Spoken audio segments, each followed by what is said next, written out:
We're wicked smart. Apologies for the terrible Boston accent.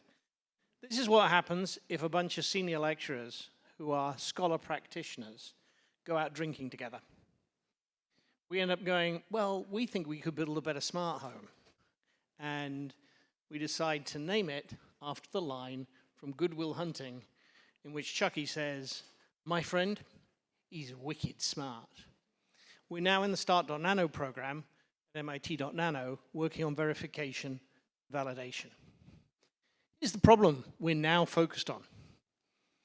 Innovation in pharma is slow, costly, and risky because of weak data from conventional approaches. They're the bottleneck.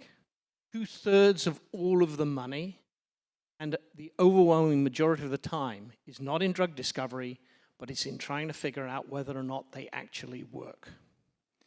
Moreover, it's a huge market in terms of the amount of money that gets spent on it, about $100 billion a year.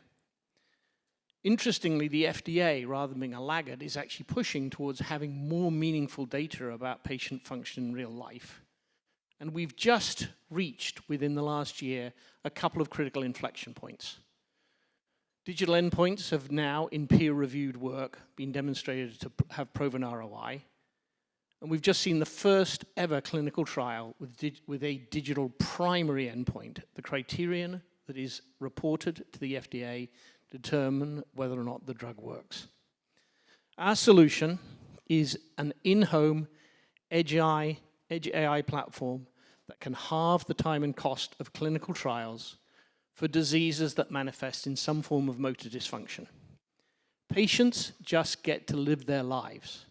We use sophisticated sensing, AI processing at the edge, network hubs and complete connectivity to span from sensor nodes through our processing to make the data available to pharma companies through AI.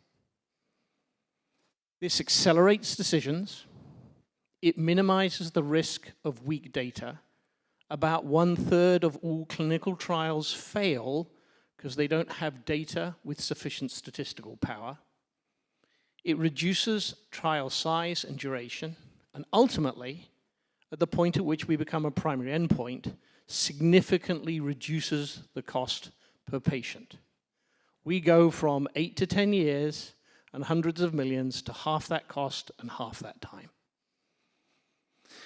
Our end-to-end solution outperforms the competition, both the conventional analog approaches, wearables, which are the most widely used solutions at present, and even the other complete motion sensing by being higher resolution, giving us higher sensitivity and higher ease of use.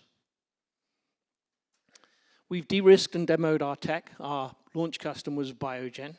We built a set of working prototypes that are complete from end to end. We helped Mass General, the neurology department there, win a $1 million grant for a Bits to Bytes program, which is building digital profile for 30,000 patients. We came through FarmStars and learned that we didn't know what we didn't know about the pharmaceutical industry, pivoted to disease states that involve motor dysfunction, and providing a full stack solution all the way up to and including digital biomarkers. We've responded to several pharma RFIs and RFPs, and we're now at the point where we're pivoting to our long-term stable hardware. Interestingly, and something I found very foreign, it turns out that the pharma industry really does not want a shiny new gadget every year. They actually want something that is stable for the lifetime of the development and testing of the drug, something that's stable for 5 to 7 years. We know the engineering work we need to do to ship that.